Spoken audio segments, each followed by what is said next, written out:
I'm Brickroad, this is Super Speed Castlevania IV. The two most iconic bosses in any Castlevania game are going to be Death and Dracula. And so that's exactly how Castlevania IV ends.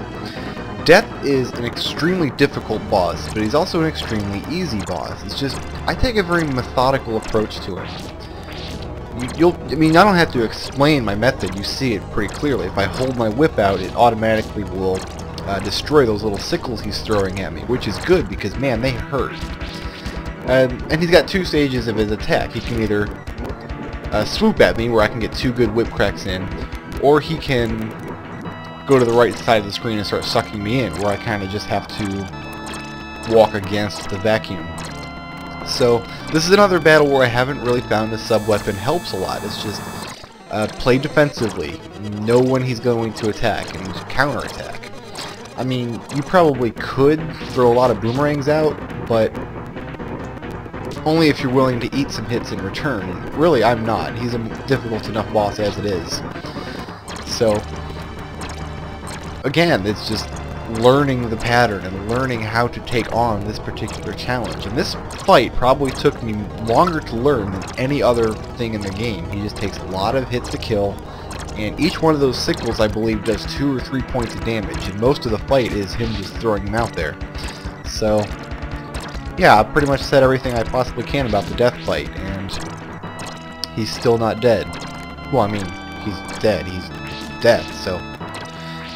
And when there's one hit left, I'll pretty much, just throw caution to the wind and take him out.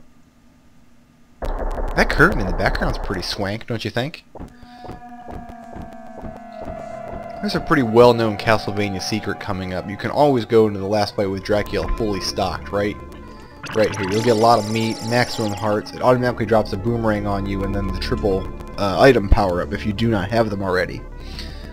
So I believe one of these candles has a boomerang too, if you don't know what the secret is. Dracula has a lot of attack patterns, and he's also the only boss that will give up meat during the fight if you're lucky. So notice that he is taller than you, so I always just like to throw a bunch of boomerangs at his head's level and hope that they hit him when he reappears. The first stage of the fight is all about using your whip to just destroy these little laser balls that he creates. And this one here will drop meat when you kill it, the one that has the cyclical pattern to it. Sometimes you can lock these fireball monsters into a good pattern, and sometimes you can't. It's just kind of one of those things, Like right now I'm kind of in a dangerous pattern because I can't get both of them on screen at once. There we go. Oh crap. Usually if you can get a good boomerang hit, you can take both of them out at once so you can concentrate on hitting Dracula's head instead. Hope he drops some more... Ooh, yeah, I really hope he drops some more meat. I don't want to go into the end of this fight with... There we go. There's some meat. Thank you, Dracula, for the meat. And there's some more meat. Well, I didn't get that one,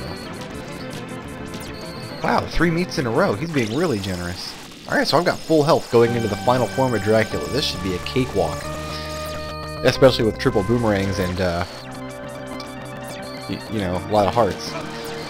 Dodging the lightning bolts is really a crapshoot, especially at super speed. I mean, at regular speed you can kind of know when they're coming down, but yeah, in my test run, the first time through the game, I very, very narrowly didn't win this fight because those lightning bolts are so hard to dodge.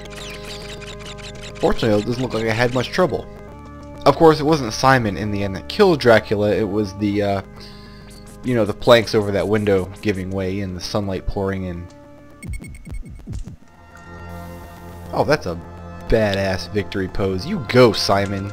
You is my homeboy. So 339,000 points for 2 playthroughs. That's alright. Well, I don't know if that's a good score or not, but, what's the benchmark for a good score? Also, Simon doesn't wear pants. I was kind of dreading finishing this video because the credits are long. And that has that horrible font all the way through. So I wasn't really sure what I was going to talk about. So, Castlevania IV. This is, like I said early in the series, one of my very, very first Super Nintendo games, and still one of my favorites. It does have a pretty glaring flaw that I kind of talked about when I was going through, and that's there's a lot of cheap deaths, and there's a lot of emphasis on learning the game and memorizing where the monsters are. It's not a game that you play where you have to think on your feet and kind of approach challenges as you come. You really have to break each level down into a series of individual challenges, and once you learn how to overcome one, you can go to the next. If I were to make another video independent of this one, I mean, it would look almost exactly the same. You make the same movements to get through the game. It's not like, say, a Mega Man game, where you'll have different techniques and a different style each game depending on what you're doing. So I'm usually not into memorization games like that, but it's very typical of the Castlevania series, especially the early Castlevania series before it got into the whole freeform thing. So let's see, they had a couple of level-based Castlevania games after this. They had one on Genesis called Bloodlines that was kind of okay, and then they had another one on Super Nintendo, the one with Richter, which was kind of okay. Neither of them were as good as Castlevania IV. Yeah, he's just being dumb here. Why doesn't he just jump down like I did? And why does he have an axe, not a boomerang? Whatever, dude. So I'm kind of waiting for Konami to make another level-based Castlevania game, but the caveat has to be that if you're going to do it, I want Simon's whip. I want that multi-directional whip. I want the sub-weapons to have their own button. A lot of Castlevania games, even on the Super Nintendo, when you have a ton of buttons, they map the sub-weapon to up plus B, which is, it's not, you know, very intuitive. It means that you can't, say, walk down a staircase while throwing a sub-weapon. It's just impossible. The buttons don't allow you to do it. In Castlevania IV, the sub-weapon button is R, so you can, like right here, he's throwing knives while he's swinging. And that's very intuitive. You've got your whip button on your thumb and your sub-weapon on your index finger. It's perfect. So that would be my one caveat if they ever get off this whole freeform kick, making, you know, Dawn of generic subtitle here over and over again with, you know, the anime kid that they've been using for whatever reason, who's Dracula, except he's not really Dracula. Whatever, you know, level-based Castlevania game, give them a multi-directional whip, dedicated sub-weapon button, and I think I could be totally happy with the Castlevania series again. So, and you know what, if I sound kind of bitter, it's because I haven't played a good Castlevania game in God knows how long. And yeah, Death's Curtain is swank. I'm totally going to get one of those for my house and cover my windows with it. He just got hit by that sickle. He paused the game right there before he got hit with a sickle, but no, that totally killed him.